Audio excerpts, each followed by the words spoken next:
Hello, and welcome to worship with the Community of Divinity Lutheran Church in Towson, Maryland on this Good Friday worship service. The order of the service this evening is going to be a little bit different than we usually do. We are commemorating Good Friday worship this year by following the Liturgy of the Stations of the Cross, which sort of just follows through the different stages and the encounters with different people that Jesus had during the process of being brought to his execution and his death on the cross. I'm incredibly thankful for a huge host of volunteers from the Divinity community who shared their gift of their voice, and so you'll be hearing those throughout each. There's no bulletin for the service this evening. The basic layout of the service is that you will hear a reading, and then there will be some time in between for meditation and reflection. And each of the videos, the visual components, are brought to you by Illustrated Ministry. They're a really great organization that is seeking to kind of expand the images of what it looks like to be holy and what it looks like to be church.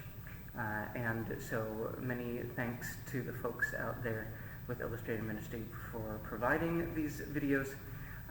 The intention usually of Stations of the Cross is that you would physically walk through each of the different stations. I understand that that might be a little tricky given watching this video and Wi-Fi signals or streaming or that sort of thing. So if you are able to watch this or at least listen to it while you're out on a walk maybe, I would highly encourage that, but certainly you can use this time for still meditation and reflection for each of the passages and the in-between periods as well. So, welcome to worship.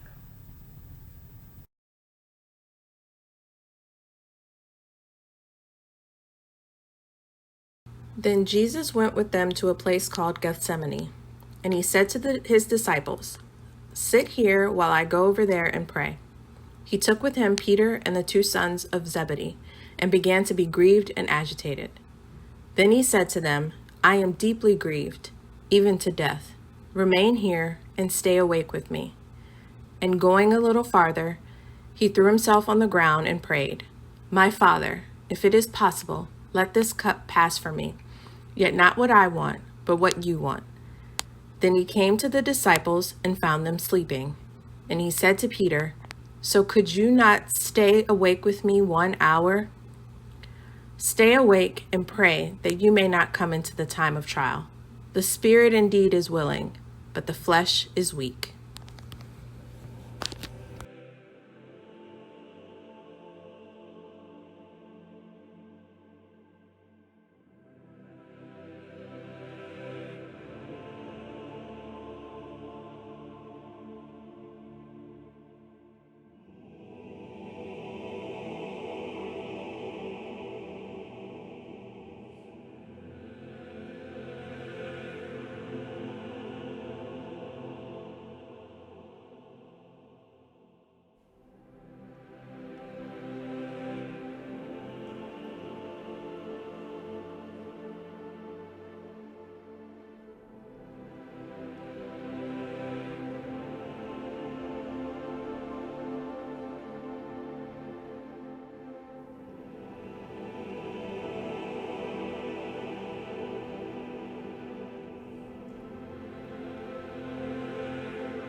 The reading is from Mark, the 14th chapter.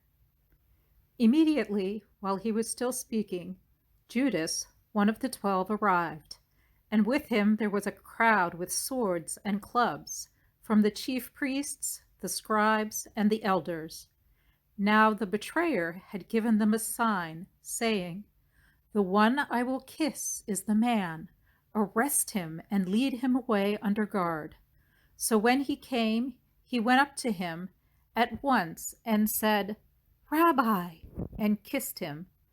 Then they laid hands on him and arrested him.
When day came, the assembly of the elders of the people, both chief priests and scribes, gathered together, and they brought him to their council.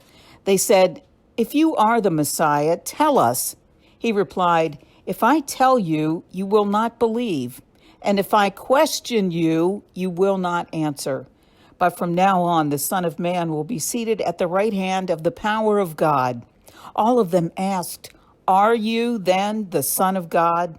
He said to them, "You say that I am." Then they said, "What further testimony do we need? We have heard it ourselves from his own lips."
Now Peter was sitting outside in the courtyard. A servant girl came to him and said, "You also were with Jesus, the Galilean." But he denied it before all of them, saying, "I do not know what you are talking about." When he went out to the porch, another servant girl saw him, and she said to the bystanders, "This man was with Jesus of Nazareth." Again he denied it with an oath, "I do not know the man." After a little while, the bystanders came up and said to Peter, "Certainly you are also one of them, for your accent betrays you."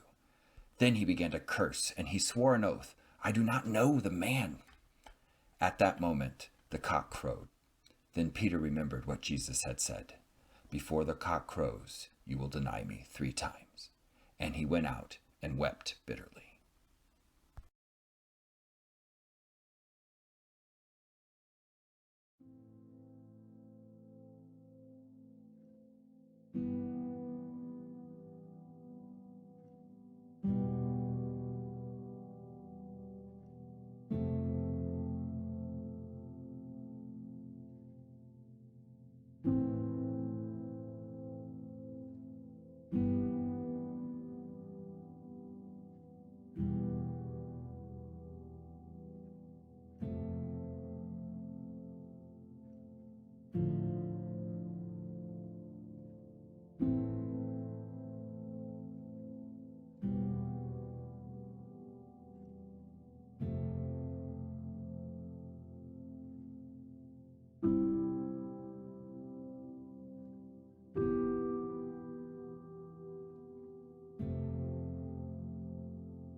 A reading from Mark chapter 15. As soon as it was morning, the chief priests held a consultation with the elders and scribes and the whole council. They bound Jesus, led him away, and handed him over to Pilate. Pilate asked him, "Are you the king of the Jews?" He answered him, "You say so." Then the chief priests accused him of many things. Pilate asked him again, "Have you no answer? See how many charges they bring against you?" But Jesus made no further reply, so that Pilate was amazed.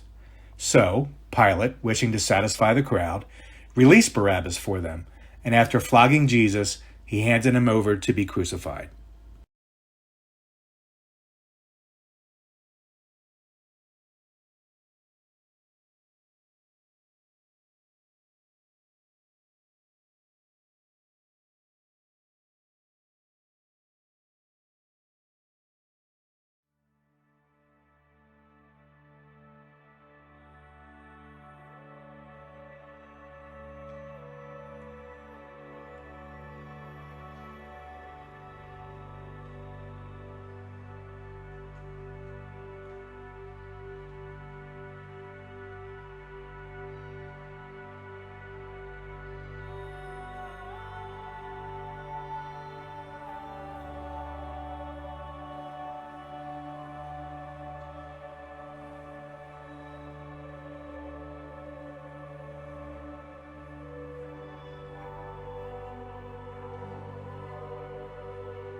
Pilate took Jesus and had him flogged.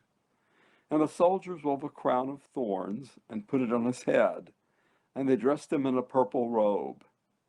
They kept coming up to him, saying, "Hail, King of the Jews," and striking him on the face.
When the chief priests and the police saw him, they shouted, "Crucify him! Crucify him!"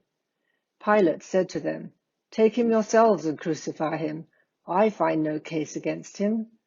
They cried out, "Away with him! Away with him! Crucify him!" Pilate asked them, "Shall I crucify your king?" The chief priests answered, "We have no king but the emperor." Then he handed him over to them to be crucified. So they took Jesus, and carrying the cross by himself, he went out to what is called the place of the skull, which in Hebrew is called Golgotha.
They compelled a passerby who was coming in from the country to carry his cross. It was Simon of Cyrene, the father of Alexander and Rufus.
And there followed him a great multitude of the people and of women who were mourning and lamenting for him. But turning to them, Jesus said, Daughters of Jerusalem, do not weep for me, but weep for yourselves and for your children.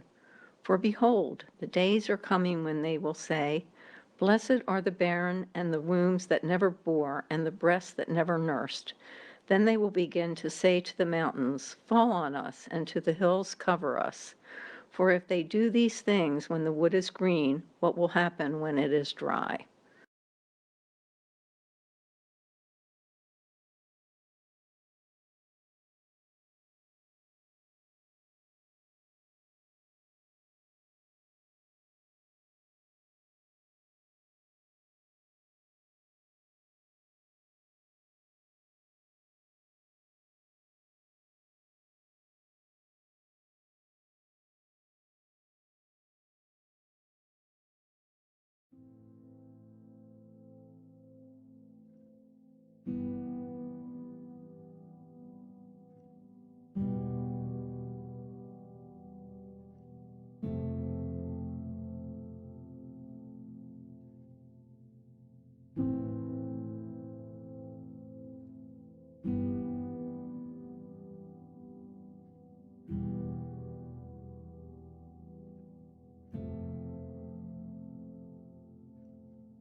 When they came to the place that is called the Skull, they crucified Jesus there with the criminals, one on his right and one on his left.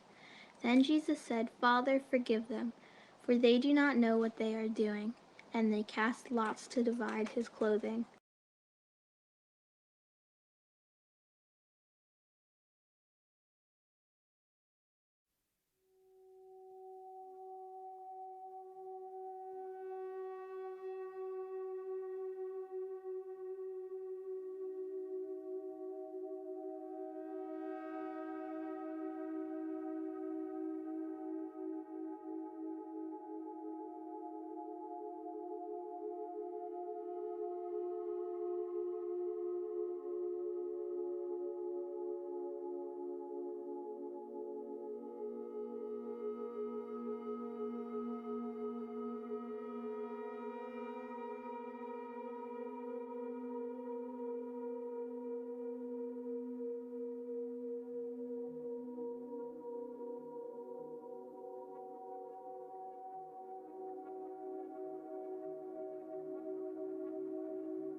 One of the criminals who were hanged there kept deriding him and saying, "Are you not the Messiah?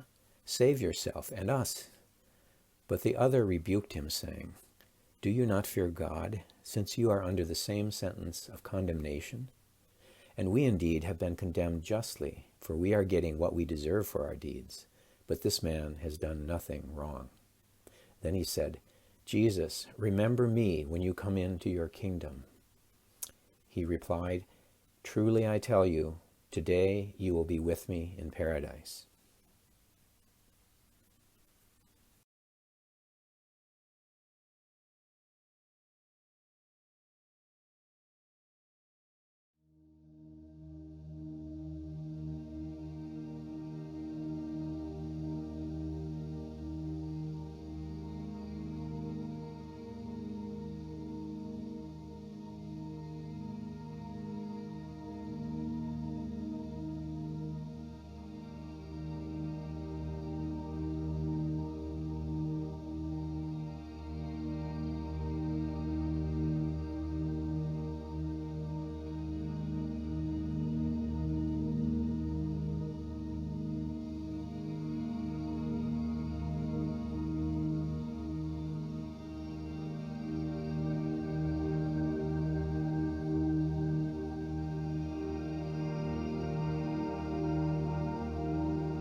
Meanwhile, standing near the cross of Jesus were his mother, and his mother's sister, Mary, the wife of Clopas, and Mary Magdalene. When Jesus saw his mother and the disciple whom he loved standing beside her, he said to his mother, "Woman, here is your son." And then he said to the disciple, "Here is your mother." And from that hour the disciple took her into his own home.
It was now about noon, and darkness came over the whole land until 3 in the afternoon, while the sun's light failed, and the curtain of the temple was torn in two.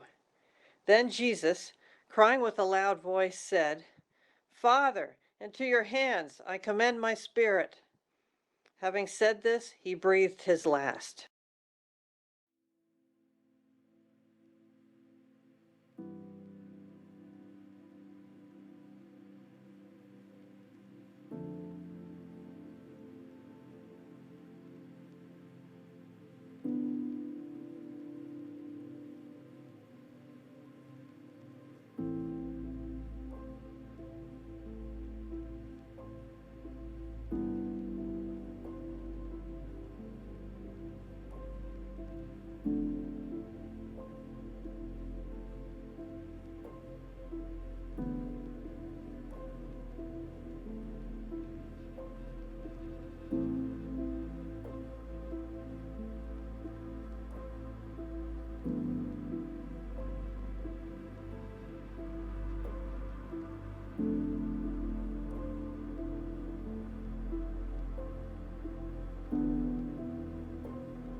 Matthew chapter 27, verse 57 to 60.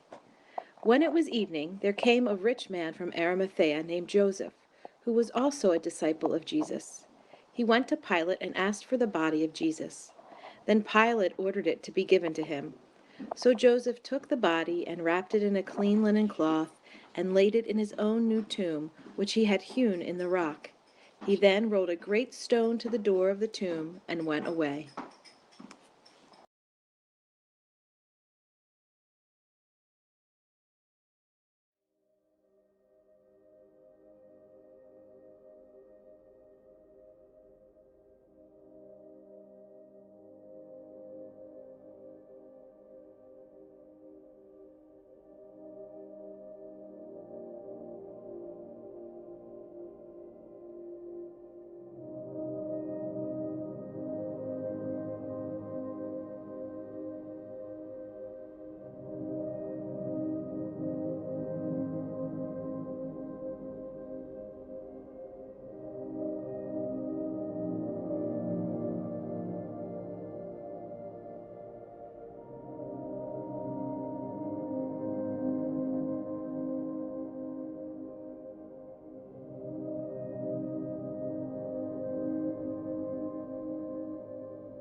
When the Sabbath was over, Mary Magdalene and Mary the mother of James and Salome bought spices so that they might go and anoint him.